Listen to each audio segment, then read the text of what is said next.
नमस्कार। आइए आज भारत की जलवायु के बारे में जो तथ्य बच गए हैं उनके बारे में जानकारी प्राप्त करेंगे।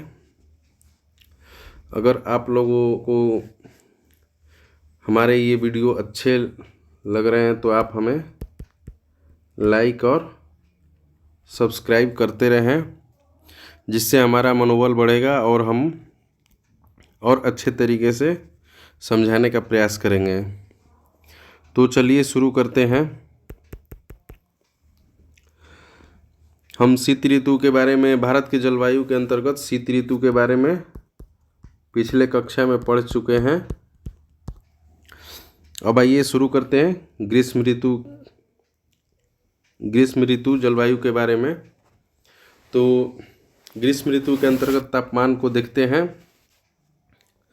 तापमान मार्च में सूर्य के कर्क रेखा की ओर आभासी बढ़त के साथ ही उत्तरी भारत में तापमान बढ़ने लगता है। अप्रैल, मई, जून में उत्तरी भारत में स्पष्ट रूप से ग्रीष्म ऋतु होती है। भारत के अधिकांश भागों में तापमान 30 डिग्री से 32 डिग्री सेल्सियस तक पाया जाता है।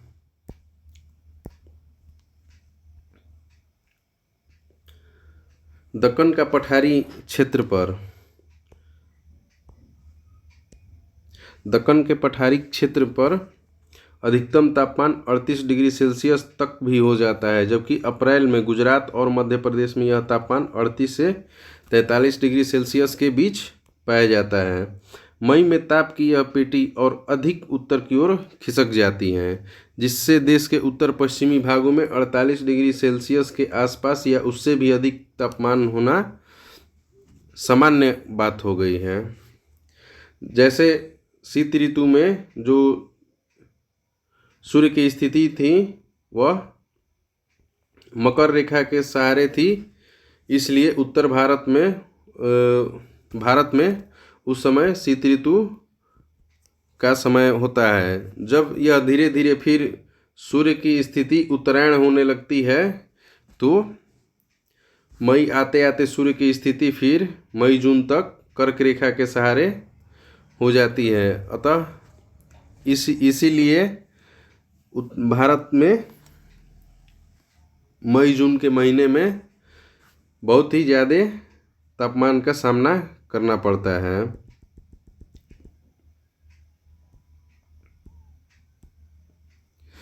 दक्षिण भारत में ग्रीष्म ऋतु मृदु होती है तथा उत्तरी भारत जैसी प्रखर नहीं होती, क्योंकि दक्षिणी भारत में जो है वह समुद्री तट के से सटे हुए हैं, इसलिए दक्षिणी भारत में समकारी जलवायु पाई जाती है। नहीं वहाँ ज़्यादा तापमान अधिक होता है और ना ही वहाँ तापमान कम होती है। दक्षिण भारत की प्रायद्वीपीय स्थिति समुद्र के समकारी प्रभाव के कारण यहाँ के तापमान को उत्तरी भारत में प्रचलित तापमान से नीचे रखता है।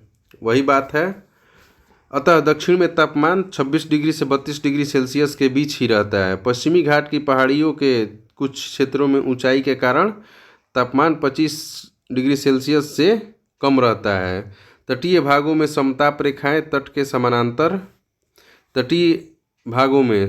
समताप रेखाएं जो हैं तट के समानांतर उत्तर दक्षिण दिशा में फैली है, जो प्रमाणित करती है कि तापमान उत्तरी भारत से दक्षिणी भारत की ओर न बढ़कर तटों से भीतर की ओर बढ़ता है।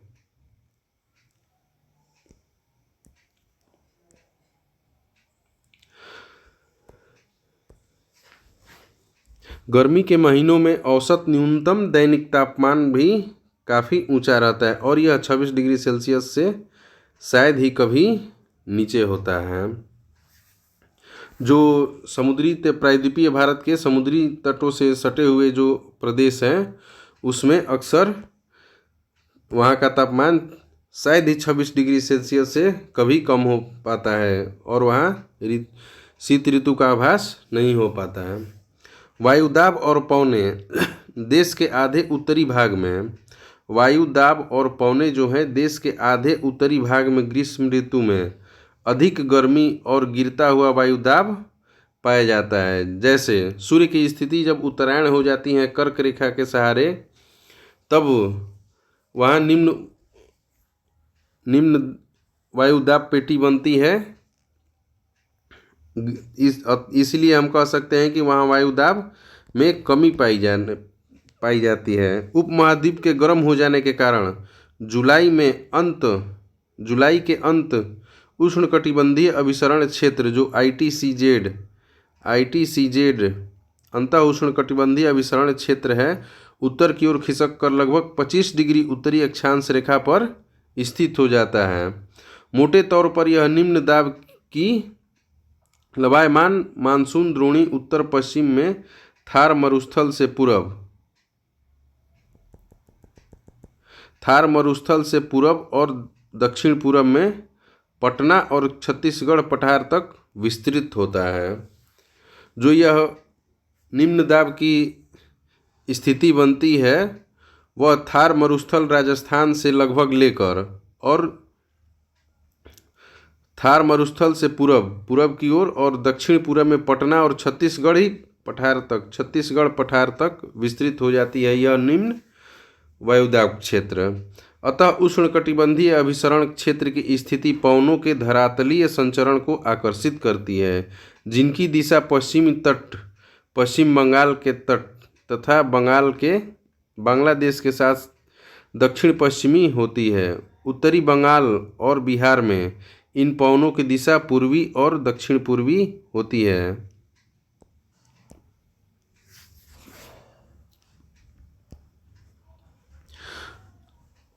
इस बात की चर्चा पहले की जा चुकी है कि दक्षिण पश्चिमी मानसून की ये धाराएं वास्तव में विस्थापित भूमध्यरेखीय पूर्वा पवनें हैं। मध्य जून तक इन पवनों का अंतः प्रवेश मौसम का वर्षा ऋतु की ओर बदलाव करता है।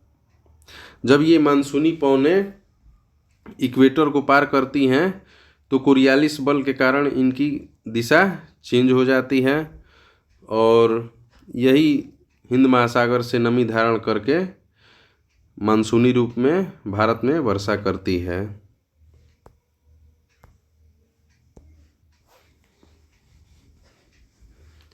उत्तर पश्चिम में अंतः उष्णकटिबंधीय अभिसरण क्षेत्र आईटीसीजेड के केंद्र में दोपहर के बाद लू के नाम से विख्यात शुष्क एवं तप्त हवाएं चलती हैं, जो कई बार आधी रात तक भी चलती रहती हैं। मई में शाम के समय पंजाब, हरियाणा, पूर्वी राजस्थान और उत्तर प्रदेश में धूल भरी आंधियों का चलना एक आम बात है। ये लू के प्रकार की हवा है। ये अस्थायी तूफान पीड़ादायक गर्मी से कुछ राहत दिलाते हैं, क्योंकि ये अपने साथ हल्की बारिश और सुखद व शीतल हवाएं लाते हैं।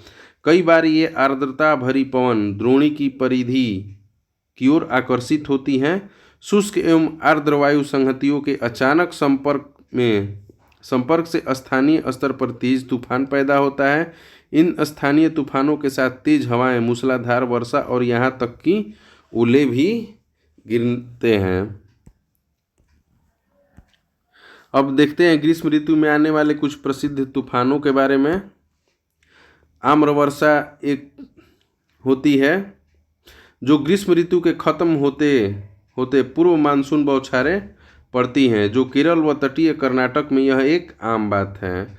स्थानीय तौर पर इस तूफानी वर्षा को आम्रवर्षा कहा जाता है, क्योंकि यह आमों को जल्दी पकने में सहायता करती है। तो आम्रवर्षा किस स्थान में होती है? तो केरल व तटीय कर्नाटक में आम्रवर्षा देखने को मिलती हैं। और इसे आम्रवर्षा इसलिए कहते हैं क्योंकि यह आमों को जल्दी पकने में सहायता करती है। दूसरा है फूलों की बौछार वाली वर्षा। इस प्रकार की वर्षा से केरल व निकटवर्ती कहवा उत्पादक क्षेत्रों में कहवा फूल खिलने लगते हैं। फूलों वाली बौछार है यह केरल राज्य में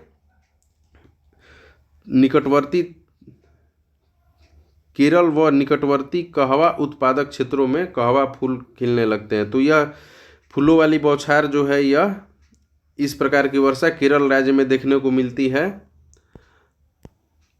अब देखते हैं काल वैसाखी। काल बैसाखी असम और पश्चिम बंगाल में बैसाख के महीने में शाम को चलने वाली ये भयंकर व विनाशकारी वर्षा युक्त पवनें हैं। इनकी कुख्यात प्रकृति का अंदाजा इनके स्थानीय नाम काल बैसाखी से लगाया जा सकता है, जिसका अर्थ है बैसाख के महीने में आने वाली तबाही। और यह वर्षा चाय, पटसन व चावल के लिए अच्छी हैं। असम में इन तूफानों को बारदोली छीड़ा भी कहा जाता है। तो काल बैसाखी जो पवने हैं इनको असम में बारदोली छीड़ा भी कहते हैं। बारदोली छीड़ा भी कहते हैं। तो बारदोली छीड़ा कैसी हवा है? ये शुष्क और नमयुक्त हवा है जो चाय, पटसन व चावल के लिए अच्छी पवने हैं। और ये इस प्रकार की पवने कुख्यात होती हैं और विनाशकारी वर्षायुक्त पवने होती हैं। चौथा है लू। लू जो है यह उत्तरी मैदान में पंजाब से बिहार तक चलने वाली शुष्क, गर्म व पीड़ादायक पवन है। दिल्ली और पटना के बीच इनकी तीव्रता बहुत ज़्यादा होती है। तो लू एक गर्म हवा है और यह अत्यंत ही पीड़ादायक हवा होती है जिसमें नमी नहीं होती। मानसून की ऋतु यानी वर्षा ऋतु के बारे में पढ़ेंगे। वर्षा ऋतु जो है मई के महीने में उत्तर पश्चिमी मैदानों में तापमान के तेजी से बढ़ने के कारण निम्न वायुदाब की दशाएं और अधिक गहराने लगती हैं और जून के आरंभ में ये दशाएं इतनी शक्तिशाली हो जाती हैं कि वे हिंद महासागर से आने वाली दक्षिणी गोलार्ध की व्यापारिक पवनों को आकर्षित कर लेती हैं। जैसे भारत की स्थिति ग्लोब पर इक्वेटर से उत्तरी गोलार्ध में है और जो मई जून की स्थिति में सूर्य उत्तरायण होता है और कर्क रेखा के सहारे लंबवत होती हैं। तो सूर्य के कर्क रेखा से लंबवत होने के कारण उस क्षेत्र में निम्न वायुदाब क्षेत्र पाया जाता है। निम्न वायुदाब की स्थिति बन जाती है क्योंकि सूर्य के चलते हवाएं गर्म होती हैं और हल्की होकर ऊपर उठती हैं और ठीक उसी समय दक्षिणी गोलार्ध में उच्च वायुदाब की स्थिति बनती है और जो हवाओं का संचलन होता है यह उच्च वायुदाब से निम्न वायुदाब की तरफ होता है। जो यह उत्तरी गोलार्ध में जब निम्न वायुदाब क्षेत्र बनता है तब यह दक्षिणी गोलार्ध की उच्च वायुदाब को अपनी ओर, व्यापारिक पवनों को अपनी ओर आकर्षित करने लगती हैं। तो ये दक्षिण पूर्वी व्यापारिक पवनें भूमध्य रेखा को पार करके बंगाल की खाड़ी और अरब सागर में प्रवेश कर जाती हैं, जहां ये भारत के ऊपर विद्यमान वायु परिसंचरण में मिल जाती है। भूमध्य रेखीय गर्म समुद्री धाराओं के ऊपर से गुजरने के कारण ये पवनें अपने साथ पर्याप्त मात्रा में आर्द्रता लाती हैं और भूमध्य रेखा को पार करके इनकी दिशा दक्षिण पश्चिम हो जाती है। जो कोरियालिस बल के प्रभाव के कारण इसकी दिशा दक्षिण पश्चिम हो जाती हैं। इसी कारण इन्हें हम दक्षिण पश्चिम मानसून कहते हैं। दक्षिण पश्चिम मानसून की ऋतु में वर्षा अचानक आरंभ हो जाती है। पहली बारिश का असर यह होता है कि तापमान में काफ़ी गिरावट आ जाती है। प्रचंड गर्जन और बिजली की कड़क के साथ इन आर्द्रता भरी पवनों को अचानक चलना प्रायः मानसून का प्रस्फुट कहलाता है, यानी मानसून का आगमन कहलाता है।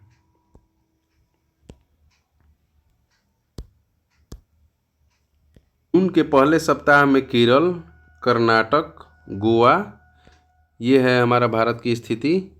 जून के पहले सप्ताह में केरल, कर्नाटक, गोवा और महाराष्ट्र के तटीय भागों में मानसून फट पड़ता है। जो पश्चिमी घाट से संलग्न होता है उस क्षेत्र में मानसून जून के प्रथम सप्ताह से ही मानसून फट पड़ता है, यानी बारिश होने लगती है। जबकि देश के आंतरिक भागों में यह जुलाई के पहले सप्ताह तक हो पाता है, क्योंकि यह हवाएं दो भागों में बट जाती हैं।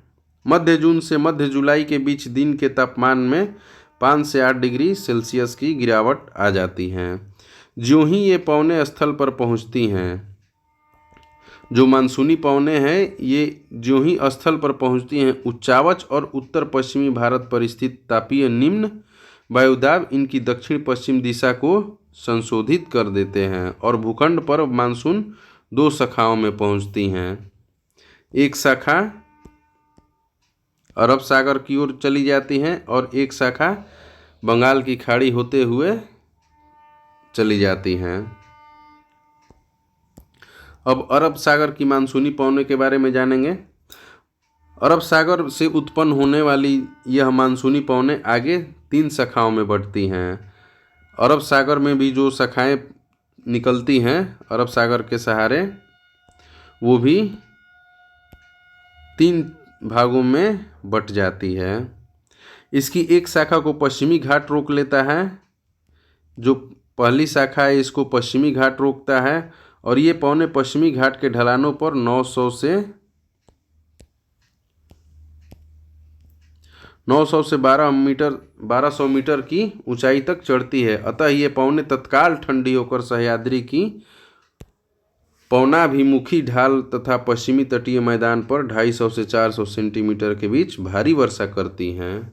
जो अरब सागर की शाखा मानसूनी हवा शाखा है, यह पहली शाखा पश्चिमी तट के सहारे लगती है और अवरोध के कारण यह तत्काल ठंडी होकर पश्चिमी घाट के पवनाभिमुखी जो ढाल है उस पर भारी बारिश करती है।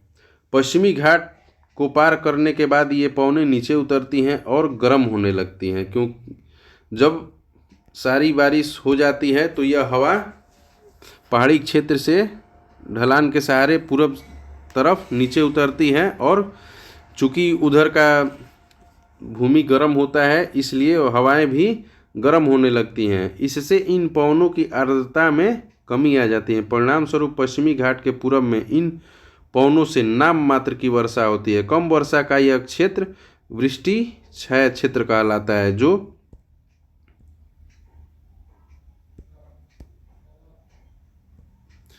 जो पश्चिमी घाट का पूर्वी ढलान है यह वृष्टि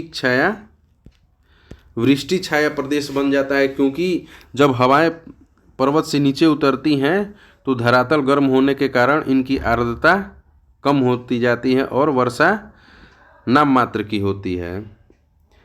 काजीकोड, मंगलोर, पुणे और बेंगलोर में होने वाली ये वर्षा की मात्रा और उनमें अंतर ज्ञात करना है।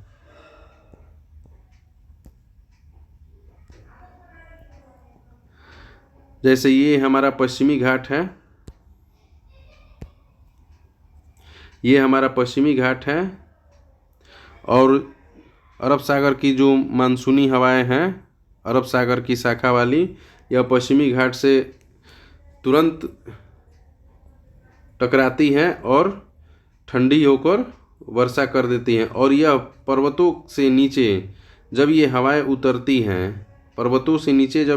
उतरती हैं तो धरातल गर्म होने के कारण ये हवाएं भी गर्म होने लगती हैं और चूंकि ये पहले ही अपनी नमी खो चुकी होती हैं पश्चिमी घाट के पवनाभिमुखी ढाल पर बारिश करके, इसलिए इनकी आर्द्रता कमी होती जाती है और यह गर्म होने लगती हैं। तत्पश्चात वहाँ पश्चिमी घाट के पूर्वी ढाल पर वृष्टि छाया की स्थिति बनती है। अरब सागर में उठने वाली जो मानसूनी धारा है उसकी दूसरी शाखा मुंबई के उत्तर में नर्मदा और तापी नदियों की घाटियों से होकर मध्य भारत में दूर तक वर्षा करती है और छोटा नागपुर पठार में इस शाखा से 15 सेंटीमीटर वर्षा होती है और यहाँ गंगा के मैदान में प्रवेश कर जाती हैं और बंगाल की खाड़ी से आने वाली मानसूनी शाखा से मिल जाती हैं। स्थिति ऐसे बनती है जैसे ये हमारा भारत का नक्शा है और ये है तापी नदी और ये नर्मदा नदी जो खंभात की खाड़ी अरब सागर में गिरती है। तो होता ये है कि जब ये अरब सागर की एक पहली शाखा पश्चिमी घाट से टकरा कर यहीं बारिश कर देती है और दूसरी शाखा इस तापी नदी घाटी क्षेत्र और नर्मदा नदी घाटी क्षेत्र से आगे बढ़ती है और यह छोटा नागपुर पठारी क्षेत्र की तरफ बढ़ने लगती है तथा वहाँ बारिश करते हुए जो पश्चिम बंगाल की खाड़ी से आने वाली शाखा है मानसूनी हवा की शाखा, उससे यहाँ मिल जाती है।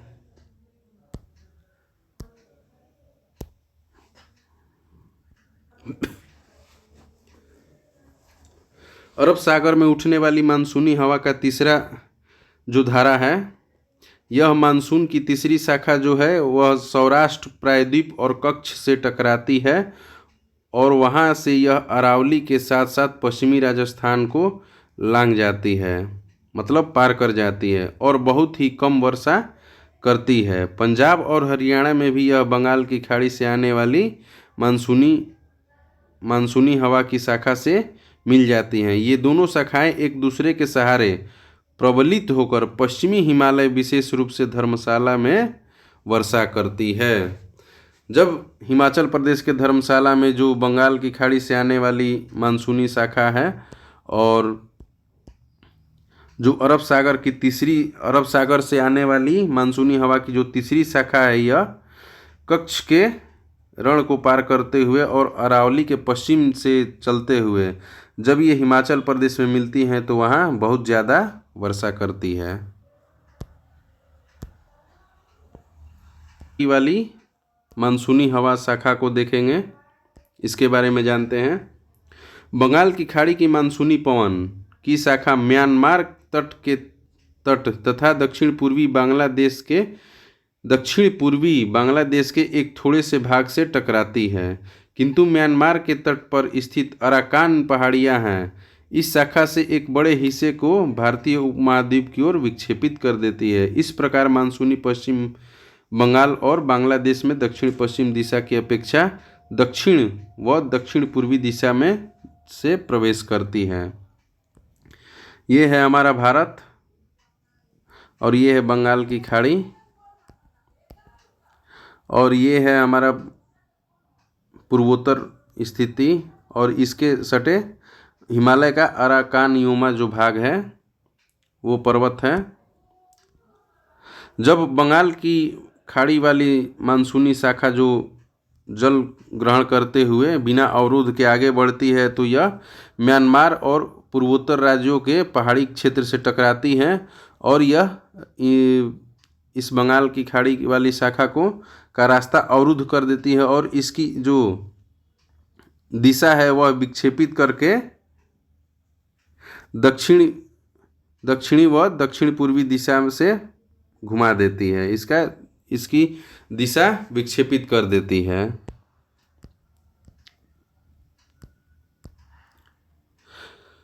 और अब यहाँ से यह शाखा बंगाल की खाड़ी वाली जो मानसूनी शाखा है हिमालय पर्वत तथा भारत के उत्तर पश्चिम में स्थित तापीय निम्न दाब के प्रभावाधीन दो भागों में बंट जाती हैं। ये बंगाल की खाड़ी की शाखा भी दो भागों में बंट जाती हैं, जिसकी एक शाखा गंगा के मैदान के साथ साथ पश्चिम की ओर बढ़ती है और पंजाब के मैदानों तक पहुंच जाती हैं और दूसरी शाखा उत्तर व उत्तर पूर्व में ब्रह्मपुत्र घाटी में बढ़ती है। यह शाखा वहाँ विस्तृत क्षेत्रों में वर्षा करती है। इसकी एक उप शाखा मेघालय में स्थित गारो और खासी की पहाड़ियों से टकराती है और खासी पहाड़ियों के शिखर पर स्थित मासिनराम विश्व की सर्वाधिक औसत वार्षिक वर्षा वाला स्थान बन जाता है।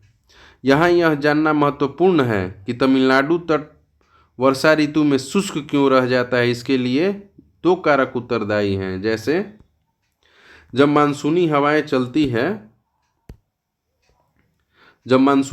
चलती है तो ये हमारा तमिलनाडु का तट है।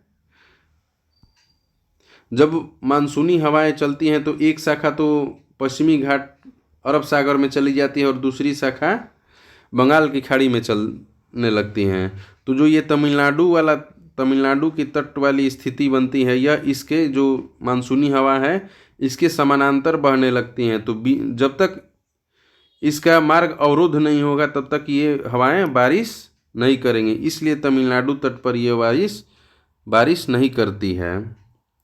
तमिलनाडु तट पर बंगाल की खाड़ी की मानसून पवनों के समानांतर पड़ना वही है, जो ये मानसूनी हवाएं हैं यह तट के समानांतर ही बहने लगती हैं।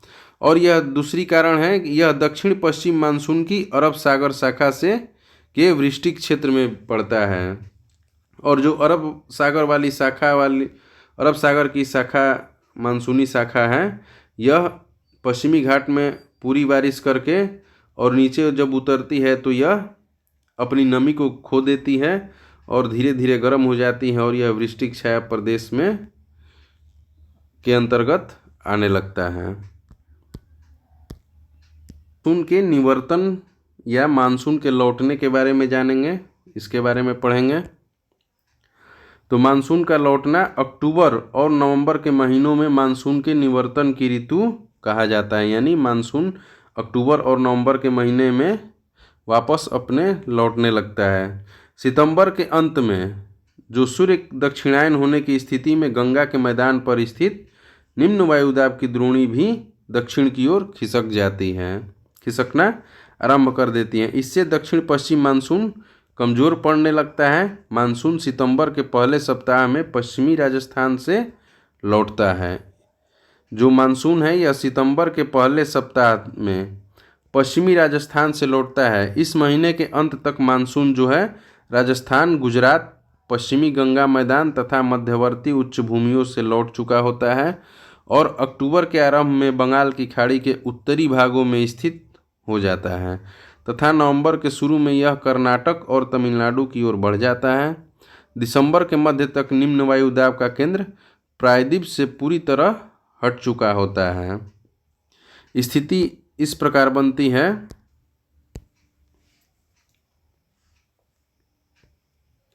जो सूर्य की स्थिति है ये इक्वेटर है, 0 डिग्री अक्षांश, जो भूमध्य रेखा कहलाती है, और ये हमारा कर्क रेखा और ये मकर रेखा।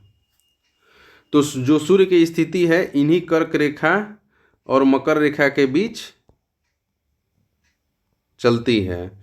तो जो सितंबर माह के अंत तक सूर्य जो है, जो जून में कर्क रेखा के सहारे लंबवत होता है, वह धीरे धीरे दक्षिणायन होने लगता है और यह सितंबर माह के अंत तक यह दक्षिणायन होकर खिसकने लगता है, जिससे जो उत्तर भारत में निम्न वायुदाब की पेटी बनती है वह कमज़ोर होने लगती है और अंततः दिसंबर तक सूर्य की स्थिति दक्षिणी ध्रुव में हो जाती है, जिससे दक्षिणी ध्रुव में निम्न वायुदाब पेटी बनती है और उत्तरी गोलार्ध में उच्च वायुदाब पेटी बनने की स्थिति बन जाती हैं और हवाएं जो है उत्तरी उच्च वायुदाब से निम्न वायुदाब की तरफ विस्थापित होने लगती है।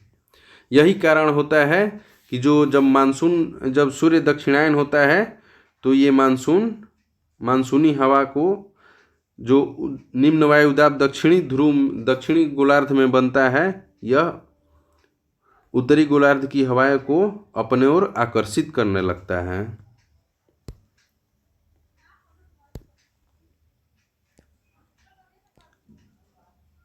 मानसून का निवर्तन की ऋतु में आकाश स्वच्छ हो जाते हैं और तापमान बढ़ने लगता है। जमीन में अभी भी नमी होती है। उच्च तापमान और आर्द्रता की दशाओं से मौसम कष्टकारी हो जाता है और उमस भरी गर्मी का एहसास होता है। आमतौर पर इसे कार्तिक मास की उष्मा कहा जाता है और अक्टूबर माह के उत्तरार्ध तक तापमान तेजी से गिरने लगता है और तापमान में यह गिरावट उत्तरी भारत में विशेष तौर पर देखी जाती है। मानसून के लौटने की ऋतु में मौसम उत्तरी भारत में सूखा होता है, जबकि प्रायद्वीप के पूर्वी भागों में वर्षा होती है और यहाँ अक्टूबर और नवंबर वर्ष के सबसे अधिक वर्षा वाले महीने होते हैं। जो ठंडी अक्टूबर और नवंबर में जिस क्षेत्र में बारिश होती है वह तमिलनाडु क्षेत्र में तटीय क्षेत्रों में होती हैं लौटते मानसून के द्वारा। जहाँ जिस प्रकार दक्षिण पश्चिम मानसून से जिस स्थान को बारिश नहीं मिल पाती है, उस स्थान में लौटते हुए मानसून के द्वारा अच्छी बारिश होती है और तमिलनाडु तट या कोरोमंडल तट के सहारे लौटते हुए मानसून अच्छे बारिश करते हैं। इस ऋतु की व्यापक वर्षा का संबंध चक्रवाती अवदावों के मार्गों से है जो अंडमान समुद्र में पैदा होते हैं और दक्षिणी प्रायद्वीप के पूर्वी तट को पार करते हैं। ये उष्णकटिबंधीय चक्रवात अत्यंत विनाशकारी होते हैं। गोदावरी नदी, कृष्णा नदी और अन्य नदियों के घने बसे डेल्टाई प्रदेशों में इन तूफानों के शिकार बनते हैं। हर साल चक्रवातों से यहाँ आपदा आती है। कुछ चक्रवातीय तूफान पश्चिम बंगाल, बांग्लादेश और म्यांमार के तट से भी टकराते हैं। कोरोमंडल तट पर होने वाली अधिकांश वर्षा इन्हीं अवदाबों और चक्रवातों से प्राप्त होती हैं। जो लौटते हुए मानसून की स्थिति बनती है, इसमें हिंद महासागर में निम्न वायुदाब की स्थिति बन जाती है और यहाँ पर अधिक बारिश होती है जो चक्रवातों के रूप में भी देखने को मिलती है। ऐसे चक्रवात तूफान अरब सागर में कम उठते हैं। जो ये लौटते हुए मानसून स्थिति में चक्रवात बनते हैं वो अरब सागर में कम उठते हैं, कम देखने को मिलते हैं। अब भारत की परंपरागत ऋतुओं के बारे में जानेंगे। भारतीय परंपरा के अनुसार वर्ष को द्विमासिक 6 ऋतुओं में बांटा जाता है। उत्तरी और मध्य भारत में लोगों द्वारा अपनाए जाने वाले इस ऋतु चक्र का आधार, उनका आधार जो है, ऋतु का आधार है उनका अपना अनुभव और मौसम के घटक का प्राचीन काल से चला आया ज्ञान है। जो प्राचीन काल से परंपरागत रूप से आता है उसी को आधार बनाया गया है। लेकिन ऋतुओं की यह व्यवस्था दक्षिण भारत की ऋतुओं से मेल नहीं खाती, जहाँ ऋतुओं में थोड़ी भिन्नता भी पाई जाती है। अब ऋतुओं जो है भारतीय कैलेंडर के अनुसार और ग्रेगोरियन कैलेंडर के अनुसार महीनों के देखते हैं। जो बसंत ऋतु है वह भारतीय कैलेंडर के अनुसार चैत्र वैशाख में होता है, जबकि ग्रेगोरियन कैलेंडर के अनुसार, अंग्रेजी कैलेंडर के अनुसार मार्च और अप्रैल महीने को बसंत ऋतु माना जाता है। अब ग्रीष्म ऋतु जो भारतीय कैलेंडर के अनुसार ज्येष्ठ और आषाढ़ महीने को माना जाता है, और जबकि अंग्रेजी महीने में मई और जून महीने को ग्रीष्म ऋतु माना जाता है। वर्षा ऋतु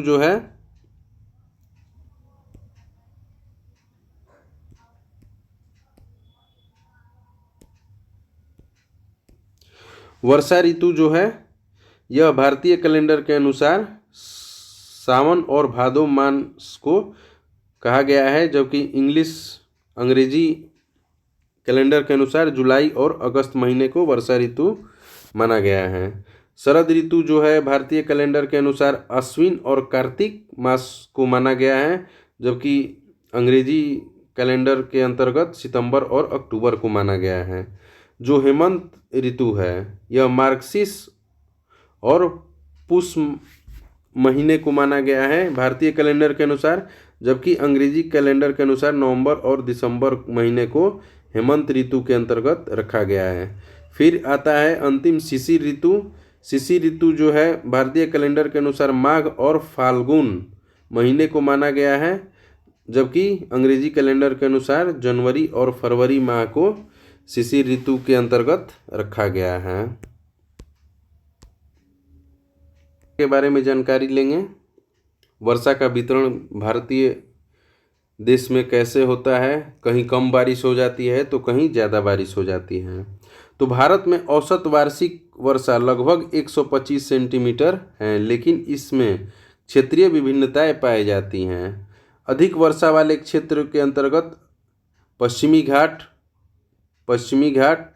और पश्चिमी तट, उत्तर पूर्व के उप हिमालयी क्षेत्र तथा मेघालय की पहाड़ियों पर होती है। यहाँ वर्षा 200 सेंटीमीटर से भी अधिक होती है। खासी और जयंतिया पहाड़ियों के कुछ भागों में तो वर्षा 100 सेंटीमीटर से भी ज़्यादा अधिक होती है।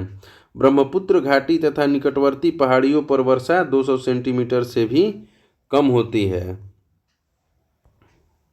फिर मध्यम वर्षा क्षेत्र के अंतर्गत किनको रखा गया है, तो मध्यम वर्षा क्षेत्र के अंतर्गत गुजरात के दक्षिणी भाग, पूर्वी तमिलनाडु, उड़ीसा सहित उत्तर पूर्वी प्रायद्वीप, उत्तर पूर्वी प्रायद्वीप झारखंड, बिहार, पूर्वी मध्य प्रदेश और उप हिमालय के साथ संलग्न गंगा का उत्तरी मैदान, गंगा तट का जो उत्तरी मैदान है, और कछार घाटी और मणिपुर में वर्षा 100 से 200 सेंटीमीटर के बीच ही होती है। इनको हम मध्यम वर्षा क्षेत्र के अंतर्गत रखते हैं।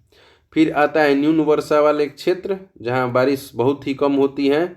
इसके अंतर्गत पश्चिमी उत्तर प्रदेश, दिल्ली, हरियाणा, पंजाब, जम्मू व कश्मीर और पूर्वी राजस्थान, गुजरात तथा दक्कन के पठार पर वर्षा 50 से 100 सेंटीमीटर के ही मध्य होती हैं। इनको हम न्यून वर्षा क्षेत्र के अंतर्गत रखते हैं। अब आता है अपर्याप्त वर्षा का क्षेत्र, जहां वर्षा एकदम ना के बराबर होती है। इस क्षेत्र के अंतर्गत प्रायद्वीप के कुछ भागों, विशेष रूप से आंध्र प्रदेश, कर्नाटक और महाराष्ट्र में, लद्दाख और पश्चिमी राजस्थान के अधिकतर भाग में, जैसे थार मरुस्थल और लद्दाख का लेह क्षेत्र, इसके अंतर्गत रखा गया है, जहां 50 सेंटीमीटर से भी कम वर्षा होती है। हिमपात हिमालयी क्षेत्रों तक ही सीमित रहता है। जो हिमपात होता है, हिमपात यानी बर्फबारी जो होती है, यह सिर्फ हिमालयी क्षेत्र तक ही सीमित रहती है। कभी कभी यह बिहार, पंजाब और उत्तर प्रदेश में कभी कभी ऐसी स्थिति बनती है जो हम हिमपात को देखने को मिलता है। इसके बाद हम अगले क्लास में पढ़ेंगे मानसून और भारत का आर्थिक जीवन, मानसून का भारत के आर्थिक जीवन पर क्या प्रभाव पड़ता है और इसका भारतीय आर्थिक जीवन में मानसून का क्या महत्व है, और इस मानसून को कृषि के लिए क्यों जरूरी है, इसके बारे में हम अगले कक्षा में विस्तार से जानेंगे। धन्यवाद।